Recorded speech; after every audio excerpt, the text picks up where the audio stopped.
na verdade, a gente tem como enfatizar os traços masculinos e femininos, dependendo do tipo de transição que a pessoa escolher. Né? Pode ser mais feminino, então a gente acentua mais esses... Mas esse grau de ser mais feminino ou mais masculino, isso é muito pessoal. Né? Tem gente que já acha que tá bom. Né? Não precisa aquele estereótipo, por exemplo, de transformar numa Barbie. Né? Sim. E às vezes também a masculinização não precisa também ser tão severa. Né? E existe uma adaptação, porque existem algumas referências, inclusive craniométricas, que você deixa mais parecido com a parte masculina ou feminina. O hormônio, quando eles começam a fazer a parte de hormonização, que não é feita por mim, é feita por uma equipe médica, aqui em Manaus é feita pela doutora Lara já há pelo menos uns 8 anos, então tem um ambulatório, né, que foi lá onde tudo começou e inspirou aqui também o meu trabalho. Ela já faz a parte de masculinização e feminização hormonalmente. As pessoas, idealmente, elas já têm que começar o processo de harmonização. A harmonização orofacial, nessa hora, ela entra para complementar o tratamento hormonal. Em fase de transição, principalmente, que é mais difícil. Não é tipo assim, tomou hormônio, já acorda. Né? Então, como é gradual, então a gente vai fazendo o acompanhamento desse processo. Existem operações de pele, a textura da pele, a estrutura facial vai mudando em alguns aspectos. E você vai montando no planejamento facial, quando a gente estuda na faculdade, análise facial, a gente estuda alguns pontos ali, né? Mas existem algumas maneiras de fazer, por exemplo, a região zigomático, para que pareça mais feminino ou mais masculino.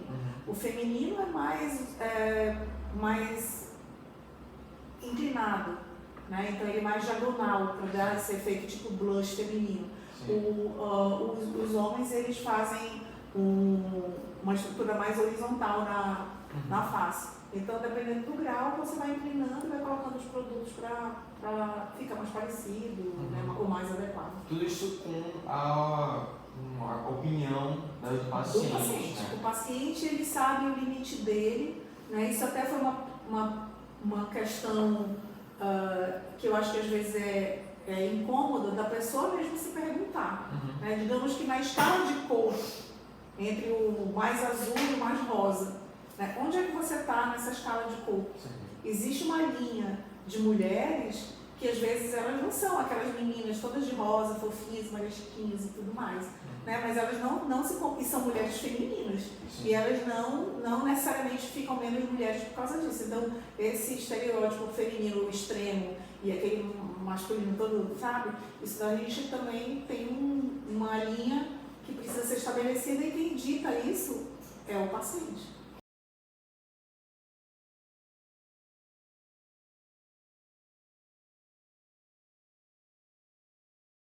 Não necessariamente cirúrgico. A gente pode iniciar com procedimentos simples, ácido hialurônico.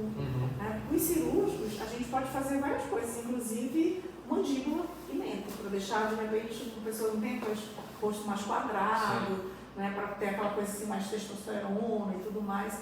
Então, o meu primeiro paciente trans, por exemplo, era um homem trans, eu fiz mandíbula e mento com ácido hialurônico, que é utilizado até hoje e tem indicação perfeita. Podia ser permanente e fazer a parte cirúrgica com prótese? Podia, mas eu acho que é bem interessante inicialmente ser com produtos que sejam temporários, até para a pessoa ter certeza das alterações faciais e que sejam também lentas, devagar. Aquilo ali a pessoa vai se identificando com aquela nova versão, vamos dizer assim. E depois, se a pessoa quiser, realmente, aí ela parte para a parte cirúrgica. Então, esse é um exemplo. Você pode fazer prótese na região de mento, de mandíbula, para fazer uma masculinização, por exemplo. Pode fazer também cirurgia de lábios. Pode fazer com preenchimento, mas dependendo do que for, também pode fazer um lip lift ou uma reconstrução definitiva. Essas são umas que são as mais pedidas, né? E as outras coisas elas podem ser refinadas com os produtos preenchedores. Sim. que é o mais... Que é o mais comum. É o mais comum. É o clássico, assim, É o de clássico. harmonização. E assim, esse paciente especificamente, ele fez a primeira vez. Depois que ele terminou, que concluiu toda a harmonização, que fica tomando hormônio para sempre, né? Mas fica estimulando ali. Então, houve crescimento de pelo, aumentou a espessura da barba. E eu só fiz essa vez a harmonização facial.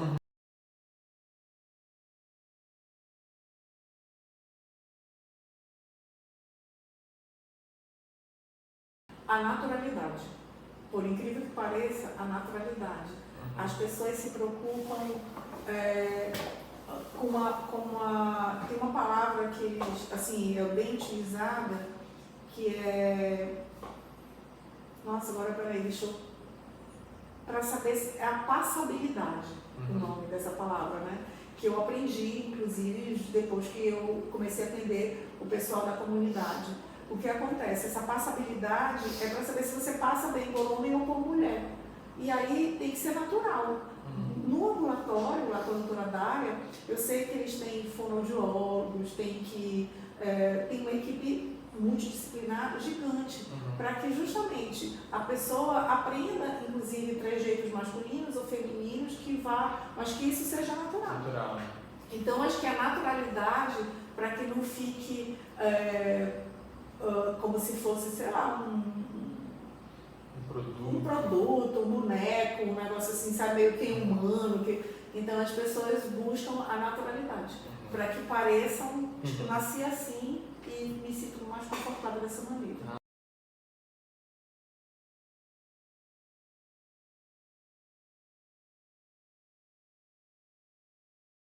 Tá, pois é, a técnica do procedimento, na verdade, a gente tem que saber, o ácido hialurônico ou qualquer material preenchedor, a gente tem uma maneira de colocar para que esse efeito aconteça. Então, às vezes, você consegue com inclinação de cânula, com região de aplicação e com o planejamento desses vetores de aplicação.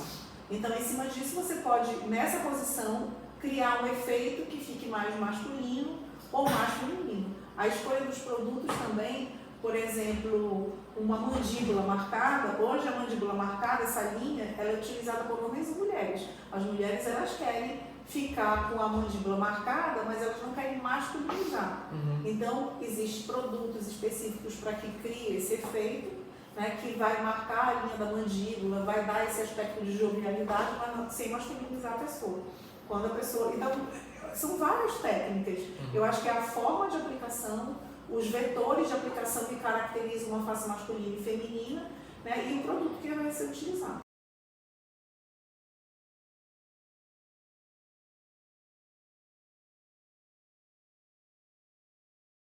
Eu acho que, na verdade, a pessoa ela vai falar que é trans ou não só se tiver vontade, né, ou em alguma situação que seja, sei lá, de repente necessário, ela queira expor isso, porque depois eu acho que a sociedade parece também que se sente confortável quando está dentro desse padrão. Então eu acho que é um conforto para a pessoa, para ir até o ponto, vamos dizer, de transformação que ela quer. Isso dá segurança pessoal para quem fez o procedimento, e para a sociedade eu acho que também talvez seja um conforto visual.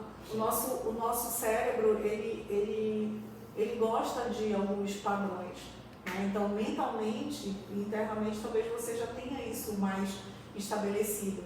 E quando você não acha esquisito, né, então é como, pelo menos o paciente trans, ele se sente mais acolhido pela sociedade, justamente porque ele está dentro do padrão físico que a gente imagina que é do homem ou de mulher.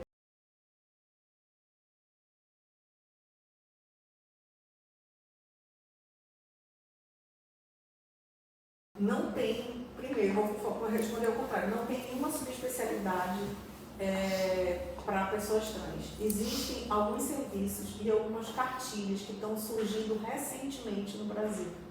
Em algumas regiões, eu percebo que as pessoas sugerem algumas imagens, abordagens.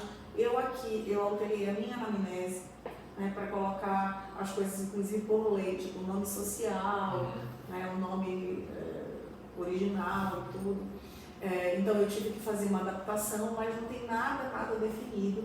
Isso depende muito, não tem curso para isso. A gente fala na hora da harmonização orofacial, que é a especialidade que eu estou, né, defendendo aqui, a gente fala na hora de masculinização ou traços mais masculinos ou femininos. E aí a gente usa o que a gente sabe para isso. A outra especialidade que é interessante, quando a pessoa quer uma abordagem cirúrgica que ultrapasse as cirurgias que são da harmonização facial, aí tem que fazer bucomaxila, não tem como. Então, dependendo do que for, porque o harmonizador facial, ele consegue fazer vários tipos de cirurgias dentro dessa área de atuação. Mas se quiser fazer uma outra coisa mais invasiva, ou uma prótese, uma coisa maior, você pede ajuda e faz o planejamento junto com o colega.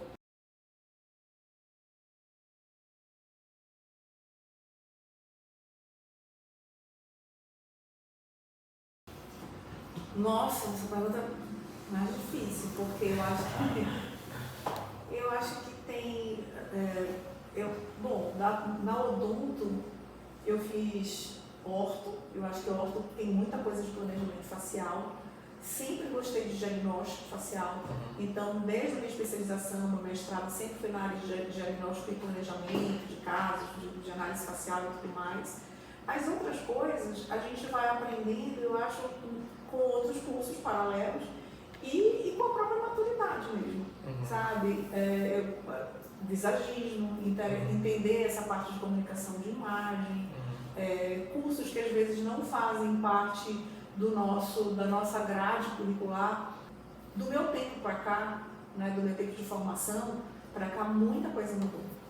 Né? Isso aí, essa busca humanizada, essa busca pessoal. Hoje a gente fala muito mais disso do que antes. Né? Antes até tinha um certo distanciamento, aquela coisa assim de o doutor longe meio que do paciente.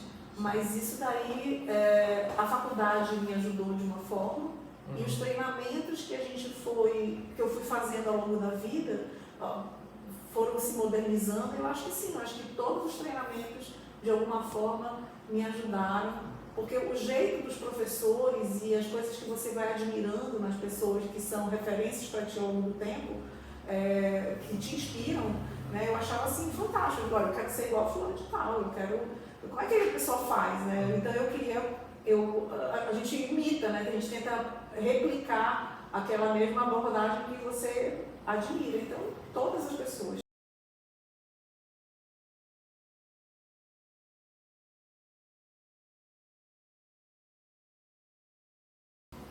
Olha, isso foi uma experiência, acho que de tudo aquela coisa de uma gratidão e de um alívio emocional enorme. Então, a harmonização orofacial não é só beleza como a gente vê. Ela tem essa parte de inclusão social que as pessoas não conseguem perceber. E isso aí dá um alívio emocional para o paciente incrível. E para ti, como profissional, te dá um prazer, porque você está fazendo um bem ali para a pessoa. Né? Você está dando realmente um conforto psicológico para ela. Então, eu acho que de tudo, assim, essa sensação é a sensação mais legal quando você atende. Semana passada eu atendi uma paciente do projeto e uma mulher linda, né? Mas ela se incomodava, ela usava sempre um colarzinho aqui, porque ela se incomodava com o pescoço, né? Que aparecia um pouquinho, né? Eu tive o cuidado de disfarçar e depois mostrar para ela que existem algumas mulheres que têm um pouquinho aqui do gorgônio no pescoço e tal. E que para que ela se sentisse confortável também com ela mesma, mas era assim uma mulher linda. E alta passabilidade, assim, muito bonita.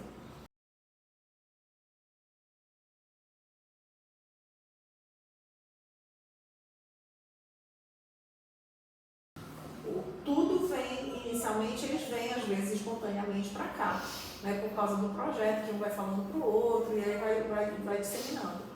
Mas tem o ambulatório lá com a doutora Dária, que é lá na Codajás, né, que eles abordam isso de uma maneira multidisciplinar há muito mais tempo do que eu. Né? O projeto o Transforma ele tem 1 ano, 2 anos quase. Né? E lá eles têm toda essa abordagem psicológica. Então, normalmente, quando eles vêm direto para cá, eu encaminho para lá, para que eles façam realmente esse acompanhamento. Ou então, ao contrário, eles já vêm encaminhados de lá para eu fazer aqui.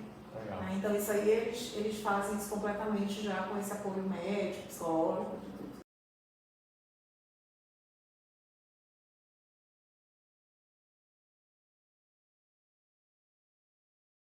Depende da fase para eu dar, vamos dizer, essa orientação da realidade. Depende do quanto a pessoa quer transformar. Também converso como isso pode ser mantido a longo prazo, porque isso precisa ter uma ideia, a pessoa ela já passou por uma transição, ela tem medicação para tomar, ela tem toda uma orientação que ela vai fazer para o resto da vida. Então ela precisa manter isso para o resto da vida de alguma maneira. Então eu gosto de fazer essa transição aos poucos, porque a pessoa precisa ter certeza também desse resultado. Quando é uma transformação, dependendo do que for muito radical, a pessoa às vezes, até uma ortognática comum, gente, isso aí não precisa ser trans.